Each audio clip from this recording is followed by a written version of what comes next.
Most plaintiff openings don't start with the case. They start with background. Good morning, my name is, this is a car crash case, the evidence will show, and while you're doing your introduction, your timeline, your procedural setup, the jury's already building a story without you.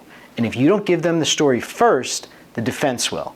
In this video, I'm going to show you the exact moment your opening should begin and a framework you can use on your very next trial to ensure you have the jury's attention from the beginning. Now, I'm not telling you this from a textbook. I've been a practicing litigator for over 20 years, and I've tried more than 40 plaintiff cases to verdict. Over that time, I've collected millions of dollars from my clients, not by being the smartest lawyer in the room necessarily, but by learning what actually moves juries. And one of the hardest lessons I've learned, where you start your opening matters more than almost anything else you say in it. I've watched good cases get harder because the lawyer buried the lead, and I've watched tough cases land because the opening put the jury exactly where they needed to be before the defense ever opened their mouth. So let me show you how to do that. Here's what the typical plaintiff opening sounds like. Good morning, ladies and gentlemen. My name is Joe Smith, and I represent Sarah Johnson in this matter. This is a case involving a motor vehicle collision that occurred on January 15th, 2025. And the evidence in this case will show, and it drones on and on, you get the idea. Or even worse, the medical timeline dump. 15 minutes of treatment before the jury even knows what happened or who's responsible. And what the jury really hears during all of that, this is going to be long, or I don't know what I'm supposed to care about yet. So let me show you a better version. On June 14th, my client Sarah was driving home from work. She'd done that drive 1,000 times. That day, she never made it home because John Martin was texting his girlfriend and ran a red light at 45 miles an hour. Same evidence, same case, completely different perspective. One puts the jury in the moment, the other puts them in the waiting room. So why do smart, experienced lawyers start their openings in neutral? Well, there's a few reasons. One is a fear of objection. We're worried that if we come out swinging, opposing counsel will jump up screaming argumentative and will look bad in front of the jury. So we retreat to safe facts, introductions, timelines, all the boring shit everyone does. Second thing is, it's what we're taught. Every CLE, every trial advocacy course teaches the same formula. Introduce the parties, establish the procedural posture, then get to the facts. It's comfortable, it's familiar, and it doesn't work at all. Last is what I call the proving mindset. We think our job in opening is to lay out proof. It's not. Our job is to frame the case, to give the jury a lens to view the case through before we give them evidence. Because here's the thing most lawyers get backwards. You don't need to give the jurors the facts first. You need to give them an angle to look at those facts, because how they interpret it depends on their point of view. Here's what's actually happening in the jury box while you're doing your introduction. They don't sit patiently until you've finished your whole setup routine. They're building a story in real time in their heads from the first sentence through their own lens. And if you don't give them three things immediately, they'll fill in the gaps themselves. And those gaps almost always get filled with defense-friendly assumptions like accidents happen, there's two sides to every story, or they just think it's a money grab. Now, insurance companies spend millions every year running ads about insurance fraud and money-hungry lawsuits making their rates go up. Not because it's true, but because they want to sway all those potential jurors out there. So those are arguments the defense doesn't even have to make. That's the default lens of the jury. That's where jurors start if you don't give them somewhere else to start. And those three things you need to give them are a clear moment, a clear choice, and a clear consequence. Openings are not about information.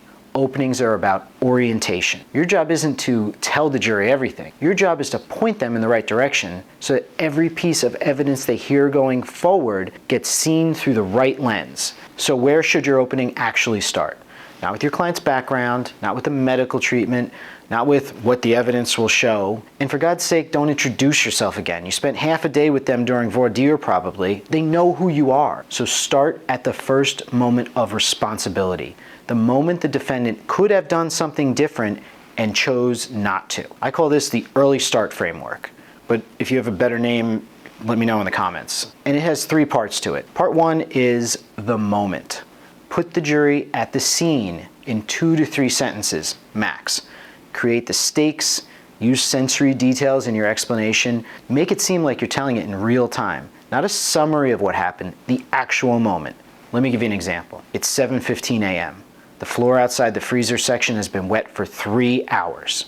Employees have walked past it 14 times, and Margaret Chen is about to take her last step before everything in her life changes. That's the moment. Part 2, I called the choice. What rule got ignored? What basic safety decision wasn't made? Not a legal rule, but an inherent social rule or expectation that everyone has in that situation, like this. Safeway's own policy says wet floors get cleaned immediately. Their training manual says check high traffic areas every 30 minutes. That morning, no cone, no check, no warning. The choice is the anchor. A bad choice is what separates this is an unfortunate accident from this was wrong. The third part is the cost.